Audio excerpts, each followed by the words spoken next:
Bring it in. We're recording on a Monday morning, first day of Black History Month. Dave Zirin, give us a Black History Month book recommendation. Well, Morgan, we've lost a lot of elders this year in our corner of the world. Thinking of people like Henry Aaron, Bob Gibson, John Thompson, and just this past weekend, the great John Chaney. So I would call on people to appreciate somebody who's still with us, and that's Bill Russell, who turns 87 in 10 days.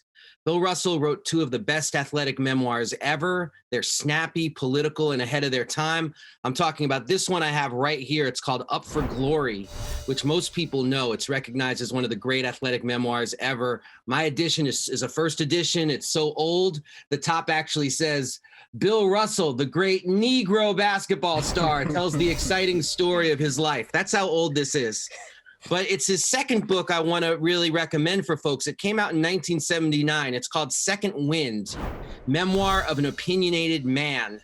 And that book is co-written by someone who was then largely unknown, a guy named Taylor Branch, who later became the preeminent biographer of Martin Luther King. So I can't recommend enough the books of Bill Russell. Let's appreciate him while he's with us. Wow. And Taylor Branch also wrote that seminal article in The Atlantic, laying out the parallels between the NCAA and he said it carries the whiff of the plantation. Dave, that book, that looks like if you opened it, like you could smell the pages.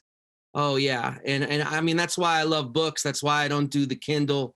I like feeling the history in my hands. Perfect. Meghan McPeak, what's your Black History Month book recommendation?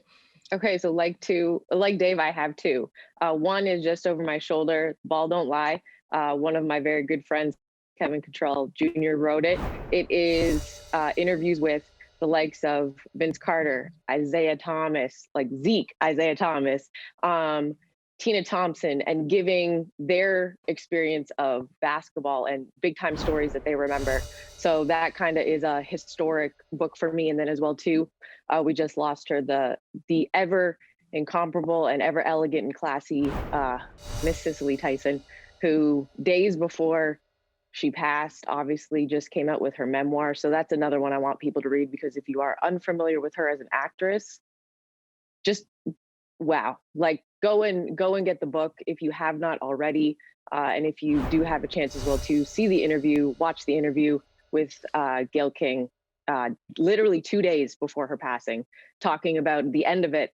Spoiler alert, I'm gonna ruin it, because if you haven't seen it, you're late to the game. But she was asked, when your time comes, what do you want to be remembered by? And she's, like just the fact that 2 days before she's asked that question, and I'm not going to give her answer so that you have to watch it to know what she said, but it's she's a legend that is lost, but we got 96 beautiful years of her.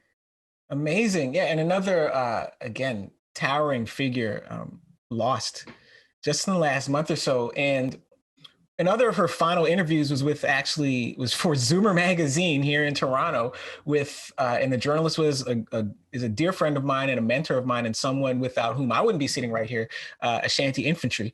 And so you guys get a chance to check that out as well. I'll tweet out the link. And just to bring this thing back to Canada, here's my book recommendation. I haven't actually read it yet. It's up next on my reading list. It is Halifax Champion, Black Power and Gloves by Robert Ashe. So here we have a book about boxing. The thing is, we're going to do this every week in Black History Month. Every Monday, recommend some books. And so Halifax Champion deals with the rise of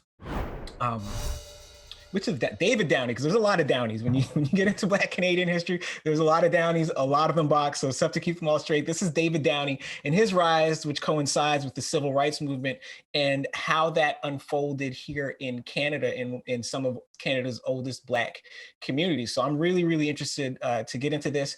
And also, again, the name Downey kind of resonates across this country. Like for me, growing up in the 1980s, I remember Ray Downey Jr. winning a bronze medal at the 1988 Seoul Olympics, same Olympics as Lennox Lewis.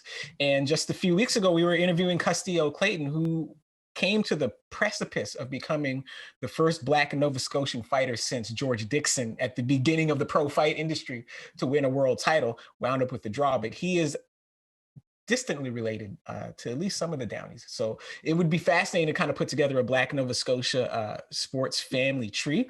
But start with Halifax champion if you guys get the chance.